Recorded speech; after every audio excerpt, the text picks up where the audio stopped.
Some cancer cells survive treatment by hiding.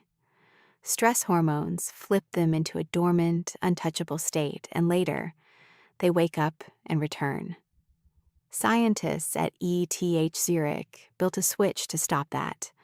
Shine a specific light, and it destroys the exact receptors that let the cells go dormant.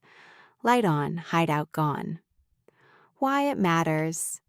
It is precise, active only where the light reaches, sparing healthy tissue. The future of cancer therapy may be controlled by a beam of light. This has been AI News, your daily science briefing.